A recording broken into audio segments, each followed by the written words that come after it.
soy Natalia Yáñez, periodista de UC Christus, y les doy la cordial bienvenida a un nuevo episodio de Hablemos de tu Salud. Hoy conversaremos sobre cáncer de ovario, su prevención y detección precoz. Para eso estamos con la doctora Elisa Orlandini, ginecóloga oncóloga de nuestra red de salud. Hola doctora, muchas gracias por formar parte de Hablemos de tu Salud. Hola Natalia, muchas gracias a ti por la invitación a hablar de este tema tan importante. Doctora, para iniciar nuestra conversación, por favor, cuéntenos qué debemos saber sobre el cáncer de ovario y qué población le afecta principalmente.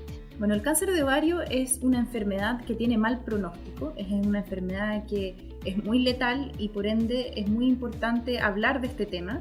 Afecta principalmente a mujeres en la posmenopausia, es decir, sobre los 50 años, y de hecho el promedio de edad es a los 63. ¿Cuáles podríamos decir que son las causas de este cáncer, doctora? La verdad es que no hay una teoría comprobada de cuál sea la causa del cáncer de ovario, porque existen muchos tipos de cáncer de ovario. Si es que nos fijamos en el tipo de cáncer que es más común, que es el cáncer de ovario del epitelio, que es la parte superficial del ovario, la teoría más aceptada es que la ovulación incesante es la causa, es decir, que todos los meses de las mujeres en edad fértil ovulan y esto produce un pequeño trauma en la superficie del ovario, y esta trauma en la superficie del ovario hace que finalmente se genere una alteración en la replicación de las células de la superficie del ovario, y esto finalmente termina generando un cáncer de ovario. Doctora, dentro de los medios, distintas noticias han hablado acerca de este cáncer. Por ejemplo, un estudio del 2021 que fue publicado por Globocan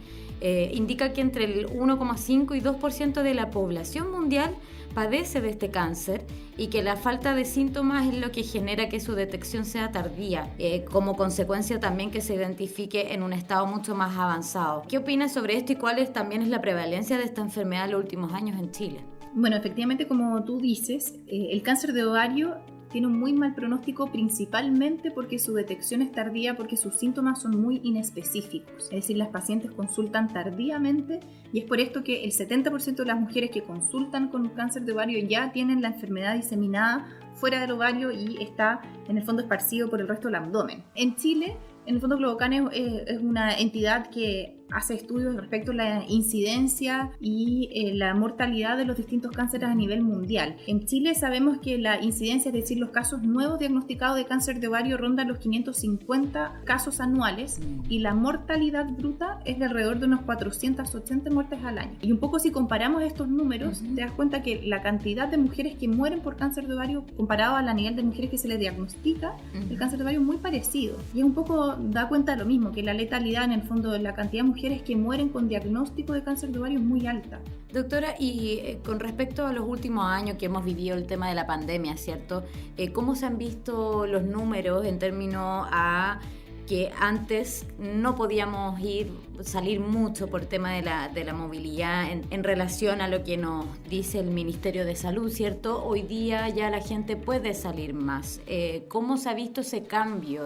¿La gente ha consultado más? Yo te diría que al principio de la pandemia, o sea, en el fondo todo el año 2020, se notó mucho esta demora en consultar. Es decir, las pacientes llegaron en etapas más avanzadas y con una peor calidad de vida y también con un deterioro general de la salud. En el fondo, pacientes mucho más enflaquecidas, con una alta carga de enfermedad, o sea, ya cuando había pasado mucho tiempo probablemente el inicio de la enfermedad. Nos tocó, la gran mayoría de las pacientes en el fondo incluso no eran candidatas como quirúrgicas por la cantidad de enfermedad que tenían. Ya a partir del 2021 y ahora el 2022 hemos sentido todo al revés, que las pacientes han salido ya, están buscando volver a controlarse, volver a sus controles rutinarios. Lo hemos notado nosotros como en el día a día, en la consulta, todos estamos bien llenos, lo que agradecemos harto en el fondo, que en el fondo se esté tomando conciencia nuevamente de la importancia de los controles periódicos. Doctora, hablábamos hace un ratito, usted me decía ciertos signos cuando ya está la enfermedad en una etapa más avanzada. ¿Existen algunos síntomas del cáncer de ovario que pudiésemos detectar antes de que esté mucho más avanzada? Es una buena pregunta. La verdad es que este cáncer es tan malo porque justamente cuando está localizado en el ovario, es decir, es una etapa precoz, que es cuando nos gustaría poder diagnosticarlo porque es donde tiene mejor pronóstico, no da síntomas, no da molestias. Y ya empieza a dar molestias cuando el cáncer ha avanzado. Y ahí las molestias son estas molestias inespecíficas gastrointestinales, en el fondo de distensión, de sentirse hinchada. A veces incluso se puede palpar un tumor por abdomen. Está también a veces un dolor que se irradia en la espalda. A veces hay molestias urinarias, que uno va al baño a hacer pipí de manera más seguida, o de que come y se llena precozmente, o ya más tardío que incluso uno empieza a bajar de peso.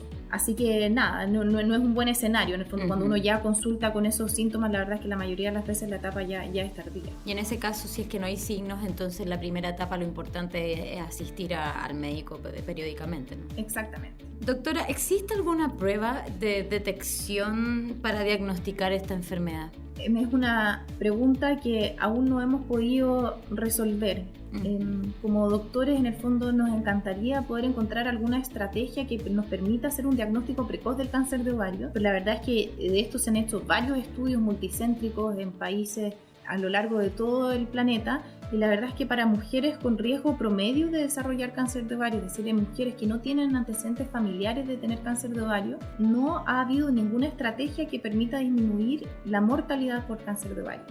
Las principales estrategias que se usan es una ecografía transvaginal, que es un examen donde se usa un ecógrafo que permite identificar muy bien el útero y los ovarios, y además existe un marcador tumoral en sangre que se llama el CA-125, que también está elevado en un porcentaje de las mujeres que tienen cáncer de ovario. Pero ninguna de estas dos estrategias, ni por separado ni combinadas, ha logrado disminuir la mortalidad ni asociarse a una detección más precoz de cáncer de ovario en mujeres en riesgo promedio de desarrollar cáncer de ovario. Para las mujeres que nos están escuchando y para nosotras mismas, doctora, ¿existe alguna manera de prevenir o reducir las probabilidades de contraer este cáncer? Sí, eso de todas maneras. Y aquí lo que está demostrado es que las mujeres que tienen un estilo de vida saludable y que logran mantener un peso normal tienen menores probabilidades de desarrollar cáncer de ovario que una mujer obesa. La obesidad, que es la próxima gran pandemia, de hecho que ya en la gran mayoría de los países desarrollados ha afectado varios ámbitos. Un aumento, ¿cierto? Un aumento exponencial. En el fondo se ha visto que la obesidad también se desarrolla un mayor riesgo de desarrollar cáncer de ovario, y también la obesidad también se ha demostrado que en pacientes que ya tienen el diagnóstico de cáncer de ovario aumenta el riesgo de recurrencia, es decir, que les vuelva el cáncer. Otros factores de riesgo conocidos también tienen que ver un poco como con los factores hormonales, no tener hijos. En el fondo, por esta teoría de la ovulación incesante, entre más periodos que uno ovule, mayor es el riesgo de tener cáncer de ovario. Entonces, si a uno le llegó la primera regla muy temprano y la menopausia muy tardía, eso también sería como un factor de riesgo. Ahora, eso no es modificable, en el fondo. Exacto. No puede modificar eso. Así que de las cosas modificables y activas que pueden hacer las mujeres es tratar de mantenerse saludables y un peso normal. Doctor, ¿y qué pasa con las mujeres que, por ejemplo, tuvieron a alguien en la familia que tuvo esta enfermedad? ¿Es más probable que la tenga? ¿Qué le podríamos decir a ellas? Bueno, eso es lo que uno primero hace en la consulta. O sea, cuando llega una mujer, uno siempre le pregunta por los antecedentes familiares de cáncer de ovario, justamente para poder saber si es que esta paciente está en riesgo promedio de tener cáncer de ovario o tiene un riesgo aumentado. De todas las pacientes con cáncer de ovario, entre un 5 y un 10% es atribuible a una mutación genética hereditaria de tener cáncer de ovario. Y ahí hay distintos síndromes. Uno que es la mutación del BRCA1 y 2, que se relaciona también a tener cáncer de mama, y otro el síndrome de Lynch, que además de tener cáncer de ovario, tiene cáncer de colon y de útero. Entonces uno pregunta en particular por antecedentes familiares de cáncer de mama, ovario, colon, en general. Y si no se tiene eso, uno dice, ok, riesgo promedio. En el caso de las mujeres que tengan muchos familiares de primer grado o de segundo grado que se repita de manera constante, es importante que consulten porque eventualmente se les puede hacer este estudio.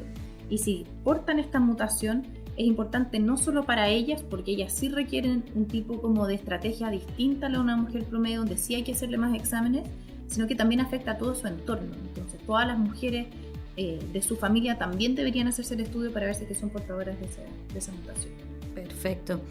Doctora, cuando ya diagnosticamos esta enfermedad, ¿cuáles serían los pasos a seguir, el tratamiento que hacemos acá, por lo menos en UC Christus? Bueno, los pilares del tratamiento del cáncer de ovario son dos principalmente. Uno es la cirugía y el segundo es la quimioterapia. La manera que tenemos de combinar estos dos tratamientos va a depender de la etapa en la cual se presente la paciente, de los factores de riesgo, de las condiciones generales, y según eso vemos si es que la paciente está en muy buenas condiciones generales y no tiene mucha carga de enfermedad. En general uno prefiere hacer cirugía primero y quimioterapia después, pero si las condiciones de la paciente no lo permiten y tiene mucha enfermedad, ahí uno hace quimioterapia primero y cirugía después. Pero es importante entender que aquí en UC Christus trabajamos en equipo y no solamente juega un rol el ginecólogo-oncólogo, que es el que hace la cirugía, y el oncólogo médico, que es el que hace la quimioterapia, sino que también juegan rol los kinesiólogos, nutricionistas, geriatras. En el fondo se hace una evaluación bien integral de la paciente. Nos apoyamos también en los psicólogos, por supuesto, para poder enfrentar de mejor manera esta enfermedad. Buenísimo. Doctora, para cerrar nuestra conversación, me gustaría que entregara un mensaje también acerca de la importancia de realizarse un chequeo periódico con un ginecólogo o ginecóloga. Bueno, lo primero que llamar a las mujeres que tienen algún tipo de molestia abdominal, por muy inespecífica que sea, considerar que este es un diagnóstico que existe, por lo tanto llamar a que no se posterguen y que consulten si tienen molestias. No es bueno postergarse por más de 6 meses con molestias. Se puede ir al ginecólogo, se puede ir a un gastroenterólogo, pero lo importante es consultar cuando se tiene molestias inespecíficas abdominales. Y a todas las mujeres en general deben hacerse sus chequeos anuales. Es importante, se hace examen físico, uno puede rescatar esta historia, por lo tanto llamar ahora que hay más libertad para moverse, de que todas las mujeres puedan retomar sus controles habituales. Doctora, le agradezco su participación en nuestro podcast, además de toda esta entrega de información que ha sido bastante relevante sobre el cáncer de ovario. Muchas gracias a ti. Si tienes dudas o consultas sobre este tema, toma tu hora con uno de nuestros especialistas a través de nuestro sistema de reserva de hora en www.uccristus.cl o también llamando al 22-676-7000. Muchas gracias a todos quienes nos escucharon y nos encontramos pronto a través de Hablemos de tu Salud.